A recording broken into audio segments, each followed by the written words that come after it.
Beautiful. Look, thanks very much for coming along today for the launch of Operation Nomad. This is a very important operation that SAPOL have been doing for more than a decade now in conjunction with CFS.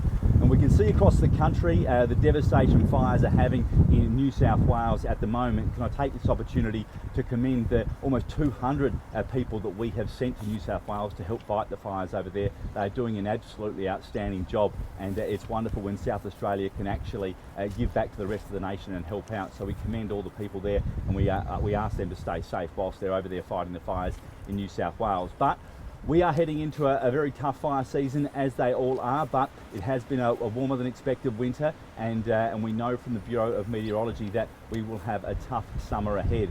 So Operation Nomad is always vitally important. What police do, working in conjunction with CFS, is they keep check and keep track of people that are known arsonists and also high bush fire danger areas. So police will be out patrolling. The warning is there for anyone that is a known arsonist or anyone that is thinking of lighting a deliberate fire. Be aware, police will be out and police will be after you. We're making sure that we're keeping South Australians as safe as possible. And I must commend police for the great work they've done in the past with this program, and we know that it will be a success again this summer. So I do want to drive the message home. I want to make it really, really clear to people out there, if you're thinking about doing something idiotic, if you're thinking about lighting a fire, if you think this is funny, be aware police will be coming after you, because it's not acceptable. We need to do everything we can to keep South Australians as safe as possible as we head into our fire danger season. I'm going to hand over to Noel to say a few words as well. Thank you. Maybe we just get you to say your name and title for a picture. Yeah, I'm Assistant Commissioner Noel Bamford. Great, That's enough? Very much. Great. As of today, you can expect to see more patrols across all the high-risk bushfire areas in the state. And on top of that, we're going to be monitoring arsonists and would-be arsonists across the state. And to those people, I'd like to remind them that the maximum penalty for deliberately lighting a bushfire is 20 years imprisonment. And for those people who feel that it's appropriate or that they can get away with using power tools, welders and other dangerous items on days of extreme fire danger or fire ban days, you can expect an on-the-spot fine of up to $375. And then those other small group of people who decide it's okay to throw a cigarette butt out their car window, you can expect an on-the-spot fine of $560. But please don't expect any leniency from the police. And finally, on a more positive note, I'd like to thank everybody in the community that does the right thing every year. But again, we'd like to ask you to do one more thing for us, and that's remain vigilant and keep your eye out. And if you see anybody doing something suspicious or irregular, please call us on 131 444 and we will attend and we will investigate it. Thank you. Every season, South Australia's Country Fire Service has to deal with bushfire. Regrettably, some of them are caused by arsonists. And I support Operation Nomad and what South Australia's police force is doing to make sure that people are as safe as possible. I'd like to reiterate Noel's message to you all. If you see anything suspicious or dangerous activity, report it immediately. Thank you. I've got a question. Sure. Can you tell us about the people you're keeping an eye on? How extensive is this list? Are we talking about dozens or more?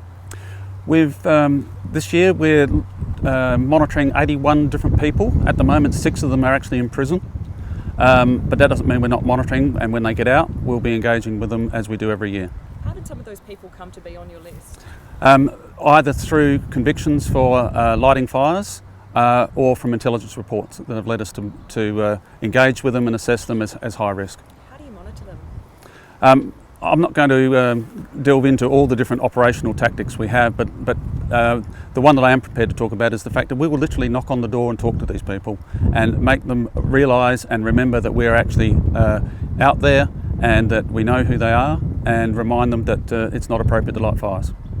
Why do people do it? I mean, I know it sounds like a silly question. Is it an illness, and why are some of these people on the list? Do they get a kick out of it? Are they kids? Children and adults. And yes, some people do get a thrill. Other people just have a compulsion to light fires. And we're here to try and convince them that that's not appropriate behaviour and don't do it.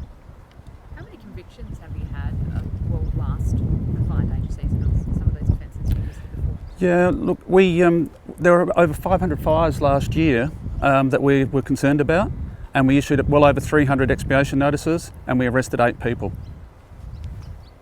And what offences were they for specifically? Did that include the cigarette butts as well? Yeah, the whole lot. So it's lighting fires and maintaining fires on a fire ban day.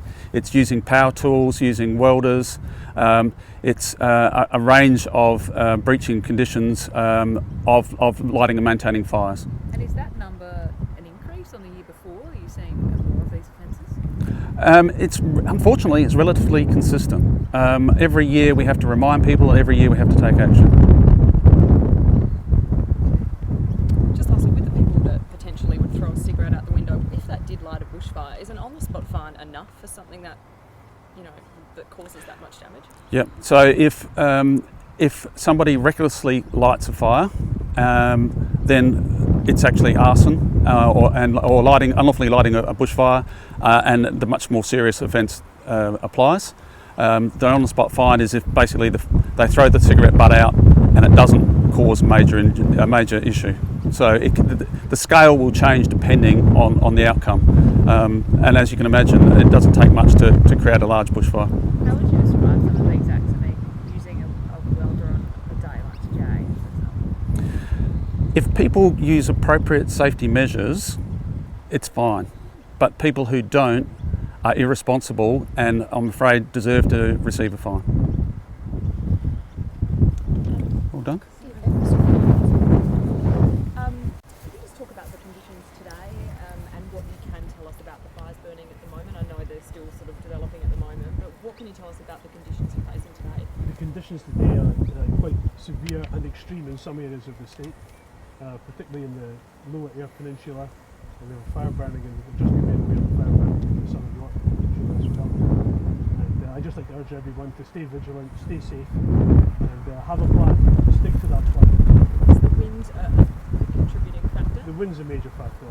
Temperature itself is not always a great concern, but temperature combined with strong dry winds goes to burn. Any ignition source has potential to create a large fire. It looks like a change is going to come through this afternoon. That will help, but people still need to stay safe and help themselves to be safe.